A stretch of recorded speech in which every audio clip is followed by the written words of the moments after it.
Good morning, everyone, and good afternoon to those joining from the African continent. It's a pleasure to speak to all of you. I want to thank Flory Lazier and everyone at the Corporate Council in Africa for inviting me to address this year's forum. I also want to acknowledge the Council's tremendous work in promoting business and investment between the United States and the continent for nearly 30 years.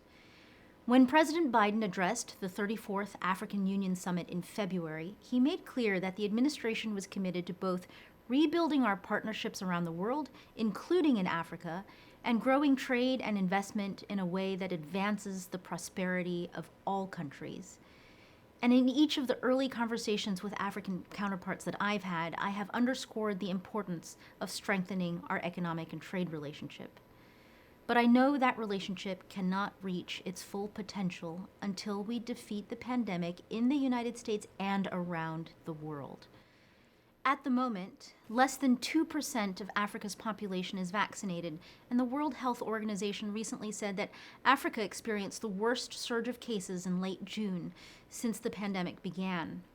We've all seen the alarming statistics, in particular how many of the new cases come from the Delta variant. In an effort to help combat the spread of COVID and save lives, the United States is leading a global effort to expand vaccine production and distribution around the world. Since the outbreak of COVID-19, the Department of State and USAID announced more than $500 million in emergency health, humanitarian, economic, and development assistance to sub-Saharan Africa to fight the pandemic.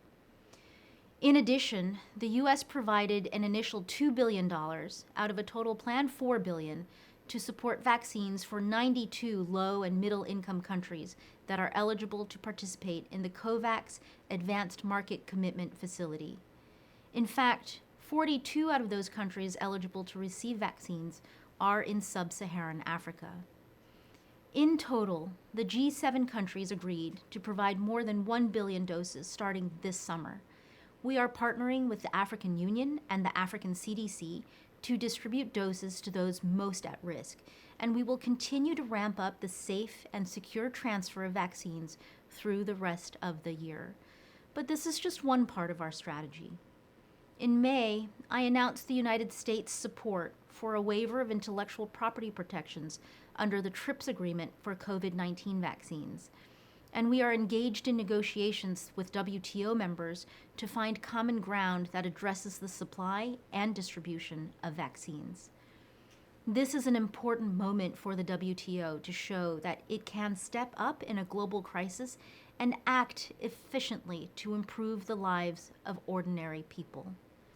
Defeating COVID and helping facilitate a robust global economic recovery are our top priorities, and they are interconnected. Trade is a key part of that effort, too.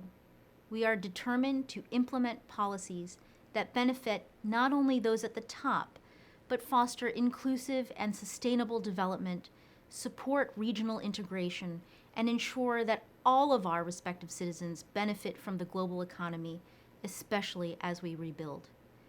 This starts by putting workers at the center, because we develop policies that will impact their lives. Inclusive conversations lead to stronger and more equitable results. In the discussions I've had thus far with my African counterparts, I've gained helpful insight into your respective economic recovery plans. This includes the ongoing work to negotiate and implement a continent-wide trade agreement, the African Continental Free Trade Area, and the progress to attract investment and greater integration into global value chains.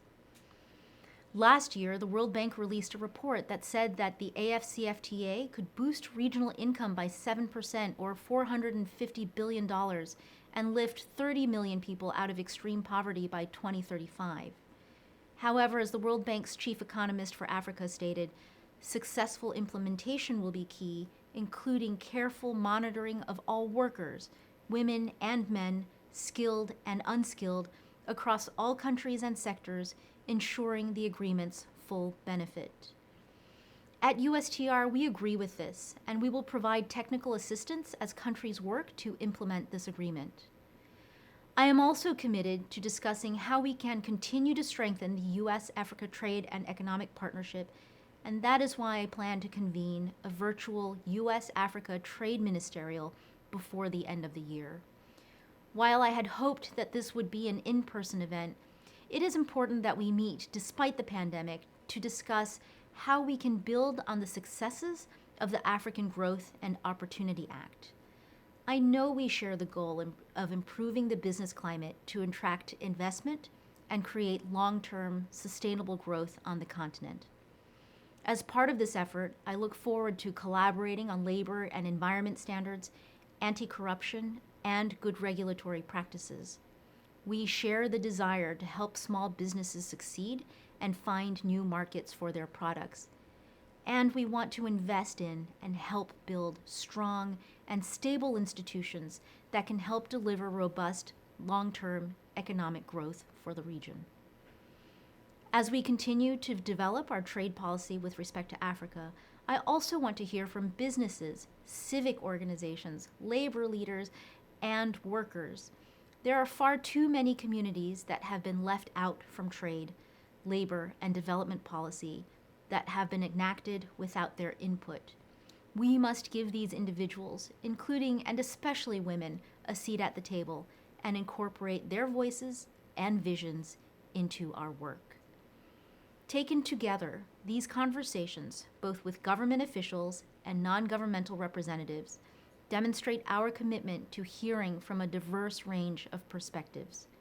Listening to an expanded cross-section of voices, values, and potential solutions will allow us to craft and implement a resilient, sustainable trade policy that expands economic opportunity for all in the 21st century. This is just the beginning, but I am excited about the potential of what we can achieve. Working together, we can deliver equitable growth and shared prosperity to all of our workers and communities.